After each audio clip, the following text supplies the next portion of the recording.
One of the most requested cars on my channel, without a doubt, has been an E39 5 Series. And I have finally delivered.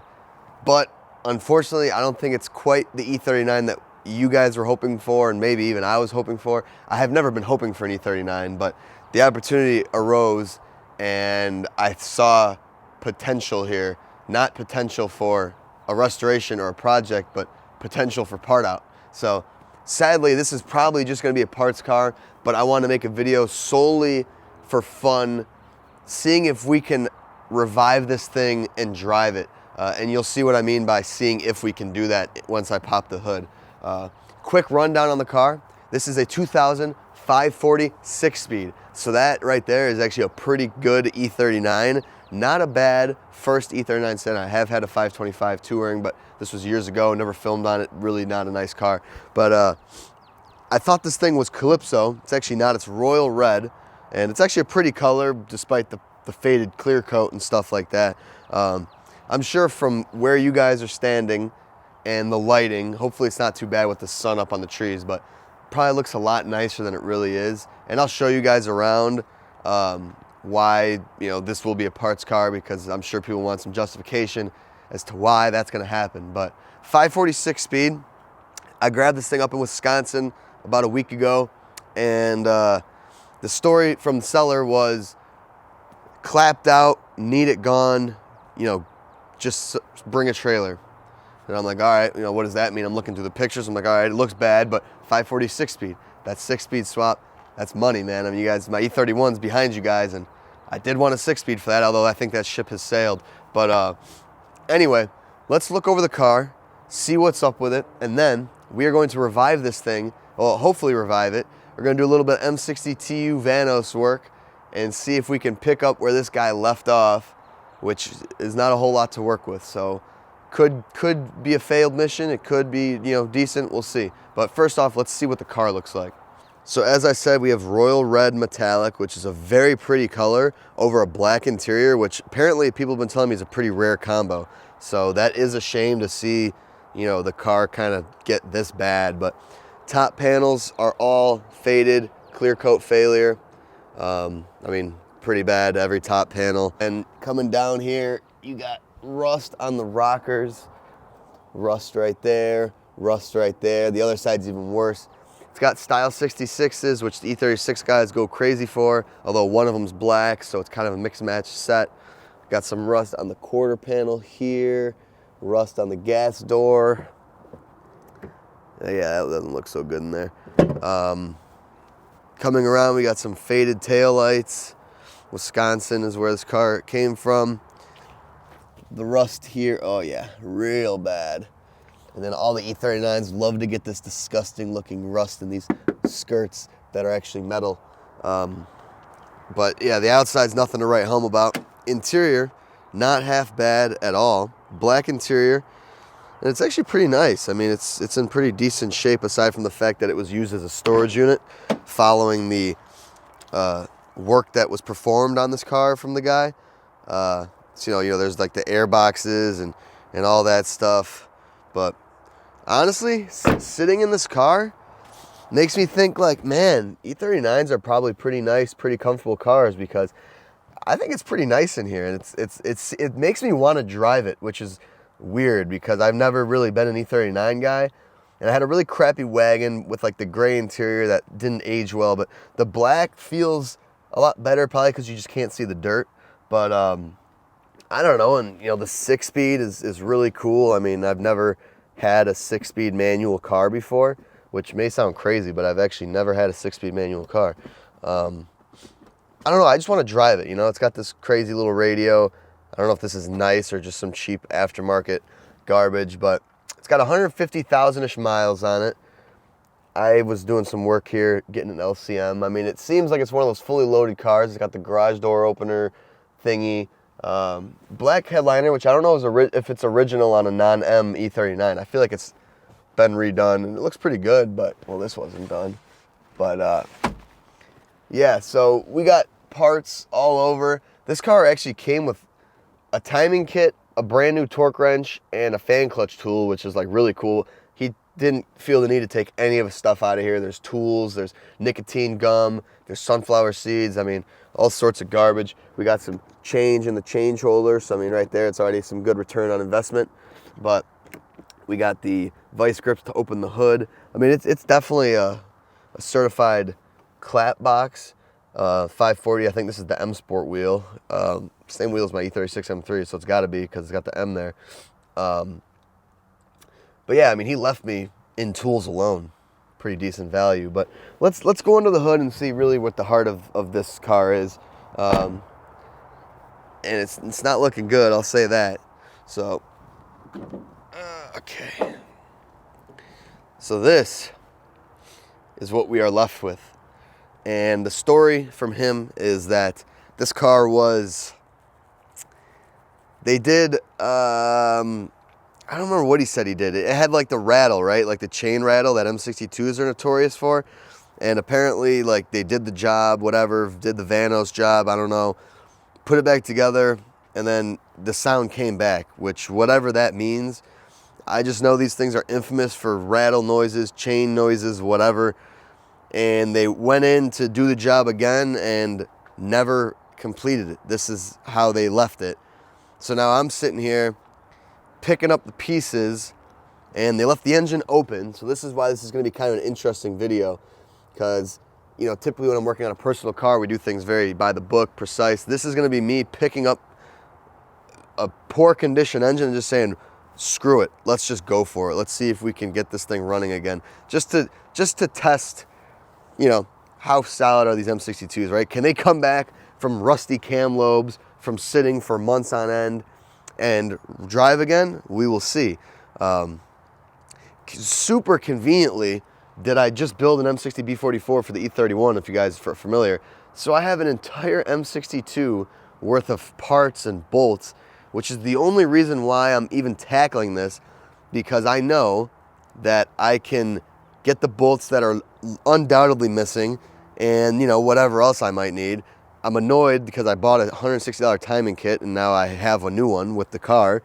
But yeah, I mean, like the timing cover's sitting there, the Vanos solenoids are in the back seat. I mean, the trigger wheel or the sensor for the cam is, you know, loose and sitting here. So I mean, this is a disaster, right? Like picking up someone's project like this is never fun. But I want to do it for fun, for content, and I want to see if we could bring this thing back to life and kind of just see if you could do a half-ass slapped back together and get one of these things running again. The issue he was having, I have no idea what it is, and I don't care to solve it. This is just strictly for fun. We're going to revive it and maybe take ourselves on a 540 6-speed drive, because I've never driven one, and it'd be fun to drive one with you guys and give you some impressions on it. Oh, check this out. Hell yeah, we don't even have mufflers on this thing.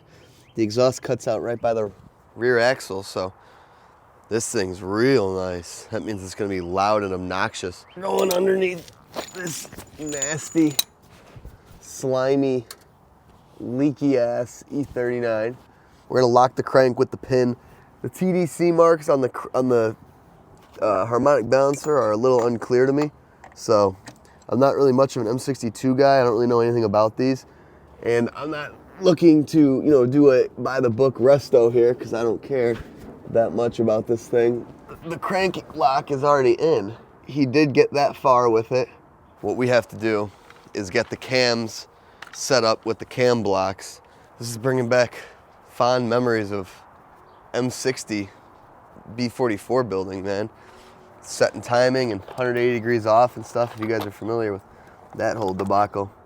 But okay, so 5 through 8, so these are the right cam blocks, and this cam is way off. I don't know if he loosened these or tight. I think these are still tight, so that's good. He hasn't gone too far. I don't really trust much of the work that was performed. Financially and from a business standpoint, this car needs to be a parts car, but to not lose sight of the fun I have working on these things, why not pick up on someone else's attempt at fixing, just to see if we could fix, you know. These cams don't have the writing at the top of them, unless this engine is, and it very well could be, he could have this time 180 off, or he's in the 180 off on the flywheel. All right, so I think I'm already starting to understand why he was in there doing all this stuff. Said they did whatever job, timing chain guides, whatever, and then never got it running properly, noisy, whatever. Well, I only know this because I'm now an expert at this subject of wrongly timing M60s. So you see here on the cams, when you put the blocks on, E5 through 8, A5 through 8, right? They're supposed to be, the numbers and the letters are supposed to be facing upwards when the timing blocks are on. So that's how you know you're at the proper TDC. Well, I just spun it 180 off of TDC. You can see there's no letters here, and these two aren't pointing at each other. So right now we're 180 off of top dead center. So whenever they did whatever they did, these two cams, just like how I did it, are timed 180 off, because these are what they should be at TDC, and those are now 180 off. So I'm thinking that might be the root of the problem here. And I guess now I have to take the cams and re-time both the cams. I got to take them out and place them back in, I guess. I'm going to try to just pull off the main chain. And then these don't have bolts like the non-Vanos M60, so it should actually be easy. I think we should just be able to spin the cams if I undo their whatchamacallits. Or I guess I could just go off of what I did on the M60, which wasn't probably the best thing, but it worked out in the end. Cylinder 2, I believe, is the cylinder at TDC that is up. So as long as we keep these lobes from, pushing down, which would mean we should be able to get this cam to where it needs to be, and then this cam the other way, and then I think we'll be able to get them to 180. But this has to be loosened anyway. Oh, okay. So it's one sprocket. It's two. I guess we'll leave the other side for right now. We're gonna do it how I did on the M60 because it worked. Spin the cams 180 in a way that the cylinder 2 sprocket lobes won't go down, because that's the only part that matters right now.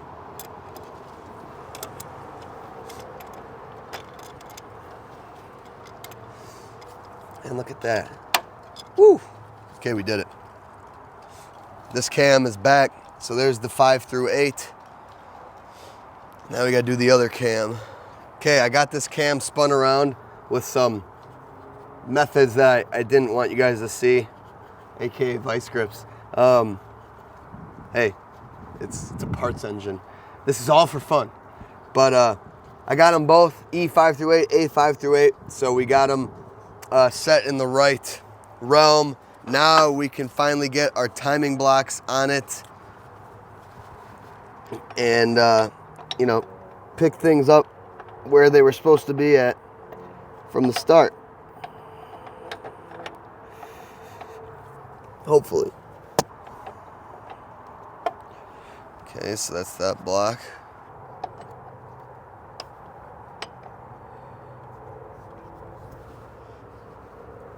Okay, and that's that block on. Okay, so we got that cam blocked. All right, we got the breaker bar. These things are in there in a way that's making me feel as though this guy definitely never had these loose. What the f***?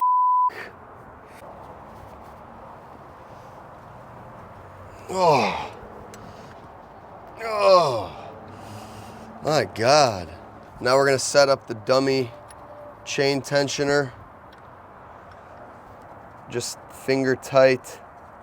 Before we go into the Vanos timing, I'm actually gonna put the solenoids back in because I believe there's no reason why these should be out. And I mean, they may almost actually need to be installed for this. Not sure.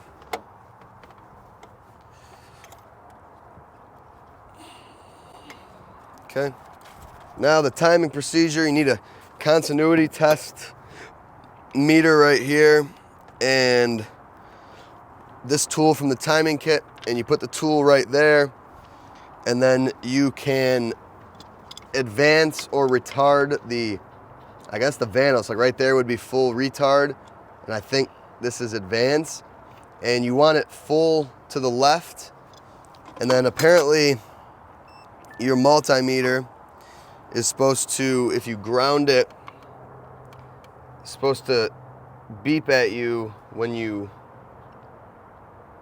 touch these. So you see how you can hear it? And I'm using the ground of the engine, so that's how you know that you're good there. It's just a way to test it. So we're gonna do that to both sides and then go all the way. Oh, that one was all the way in. Okay, all the way. And now, I don't understand why you need to do the multimeter thing, because I mean, if you're going all the way and you know you did it, I don't know why you need this to double check, but we'll try it again here. So ground, yep, see that?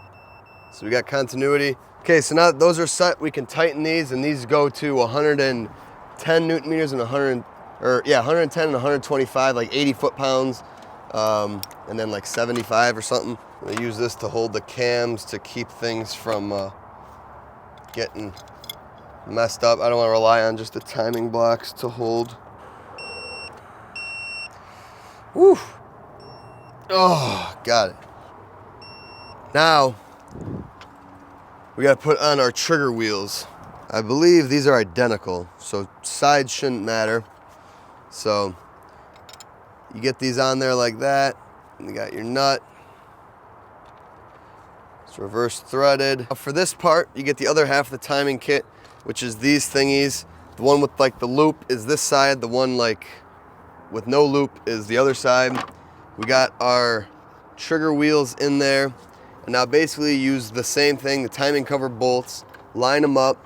You get this flush with the head, and then you need to set the trigger wheel where this thing will go into it, like right there. So that is the spot, but you want to make sure that your tool is flush with the head. Trigger wheel is locked by it. Now apparently this is one of the most crucial parts of the timing procedure, because if these are wrong, then you get all sorts of codes. So it's about 30 foot-pounds on that nut once it's in place.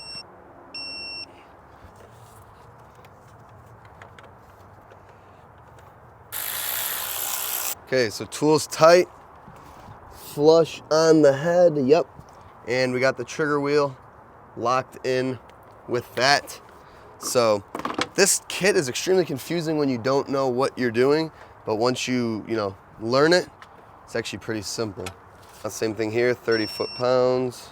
And it is that easy. We are done timing the Vanos. We're literally ready to put all of our stuff back together, and hopefully I could zip through this and then we can run this thing, because I'm very anxious to see if we remedied it and it will run good now. And just to see how it is in general, because rusty cam lobes, I mean, it's a nightmare, but we're doing a durability test with this thing. I'm going to zip tie the chain. This is something that fooled me on the M60B44 build. I undid the dummy tensioner and then was like, okay, why is this so difficult? Well, you're kind of supposed to tension the chain to hold it in place. So I'm gonna zip tie. So that should hold that in place. Oh, beautiful. I ran out of SD card, but managed to get the valve covers on, got the MAF back on. We're ready to run it, new day. Unfortunately, he failed to give me any component from inside the valve covers on. So all the valve cover grommets and studs are missing. All the coil pack stuff is missing. Everything's hooked up, and I think it'll all be good enough to run. I put a couple, conveniently, my M62 part out. I put a couple studs in and I tightened the valve covers down in like 4 spots. So they're not, you know, they're tight, they're on there, but they're not really on there in the sense of like they're just gonna leak really bad. So I got cardboard laid out. Let's go hook up the jump box and let's see if this thing actually comes to life. And, you know, let's see if we could figure out kind of what the hell was going on with it. Jump box is on. Let's see if this pig fires up. Where did I put the key? Oh, I left it in the trunk. Whoa! Hell yeah! Wow, it's actually running. Oh, we do have a check engine light. But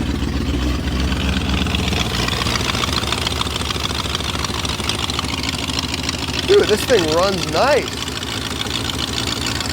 I don't know what the hell that noise is though. It sounds like there's exhaust coming from the front of the engine. That's really weird. It's not valve or like Vanos noise.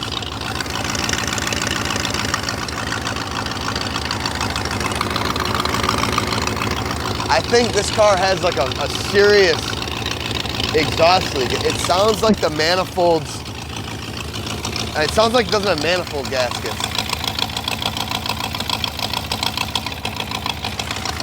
Unless there's something severely wrong with the timing chain. But I don't think, let me get my stethoscope. That to me sounds like exhaust, but I guess, you know, he did mention something was wrong with the timing chains, or there was a loud noise from the front.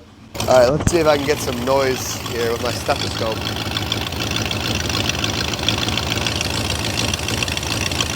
No, dude, that's,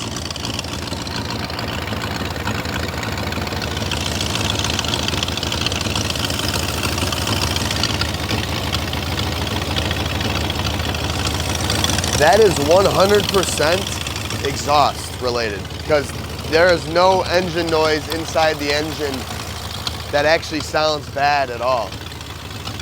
Dude, this thing runs nice. I'm not gonna go through the work of, you know, exhaust manifold gaskets on a parts car, as I would imagine you guys would understand, but let's see if it'll rev up.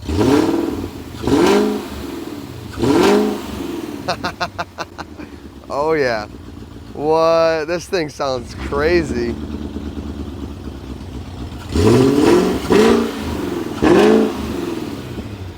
I can't believe this thing actually runs. Set, how long, heads exposed, rusty cams, and we just fired it up. That's pretty cool. I am wildly impressed that this thing actually came back to life. That is really cool. So yeah, he said, first off, couldn't get it running, which would make it complete sense, because when you have, you know, one entire bank timed 180 off, your car ain't gonna run.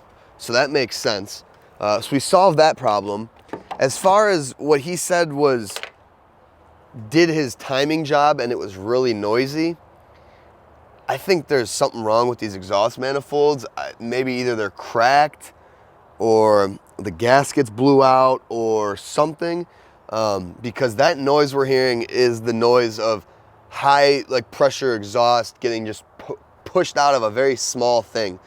So I don't think there's EGR ports on this engine, so I don't think it's a matter of like an EGR port being out. O2 sensors, I don't think are in the headers, although I don't know, this is OBD2.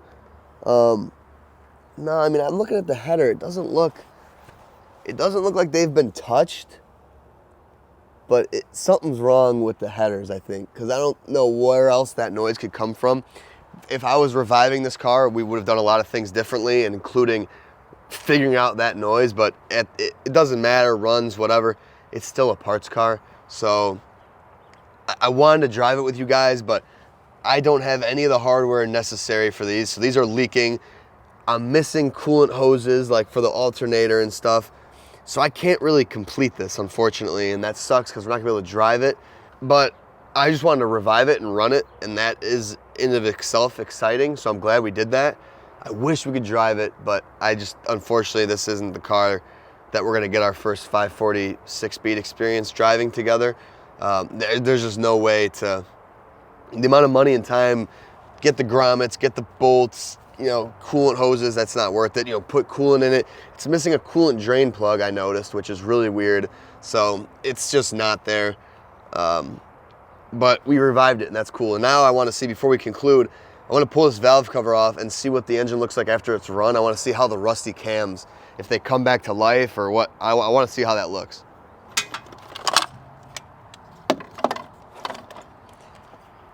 Wow. As I kind of expected, it cleans up really nicely when you just run an engine. Engines want to run. They want to drive. I mean, look at this. Hold on, let me clean my hands. So check that out. If you guys remember the before and after, all the cam lobes had rust on them. And it didn't look very good in here, but I hope you guys can see. I mean, it looks good now. Cam lobes all cleaned up. They didn't even get scored. I mean, I guess there's a little discoloration on like this one, but no scoring on them. I mean, these heads are like perfectly usable now. So, I mean, realistically,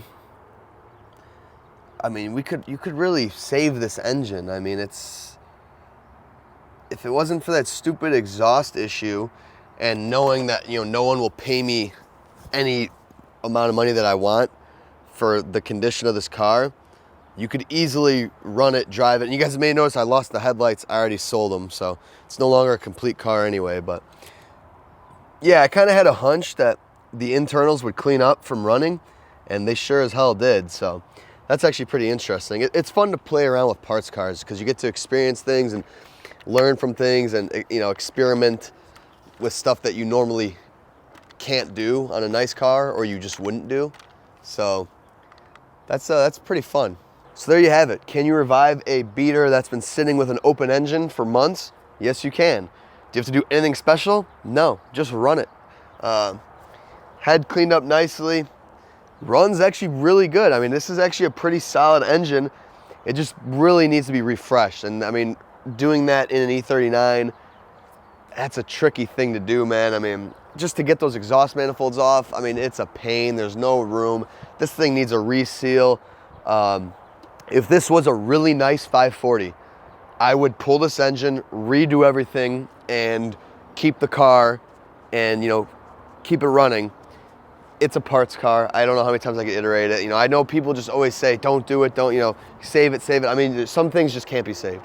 When you have rusty quarters like this and rusty underneath, and it's so dilapidated, there's only one way out, right? And I still have to make money so I can make these videos, and that's really what this is. This car's worth more in parts than as a whole, and that's the sad reality of it, and I know it sucks, but that's just what we have to do. Unless someone's begging to own this and you want to buy it outright, mind you, what I'm going to want for it, I mean, it would probably take $4 grand to buy this as it sits. I don't think I'd go any less because the manual swap, the black interior, everything else is an easy 4,000 plus. Take the work out of the equation. I mean, so if someone wants it for 4, send me a message, comment. I'll gladly send you the E39 for 4 grand. But otherwise, it's gonna go under the knife. But I just want to see if we can revive it. And I also wanted to try my hand at M62 timing. And I completed it pretty well. I mean, there was a check engine light, which I guess I could have checked, but who cares? So another M60, well, not another M62, it's my first one. Another engine revived. My first time timing an M62 Vanos. Honestly, easier than the M60 non-Vanos. That might not make any sense, but it just felt easier to me without the stupid gears that you gotta move around. But that was a fun little revival. So this thing will be sitting here until I part it out or someone buys it whole. So I know it's not the E39 content we all necessarily wanted, but it is E39 content. I hope you guys enjoyed. So thank you for watching, and I'll see you in the next one. Peace.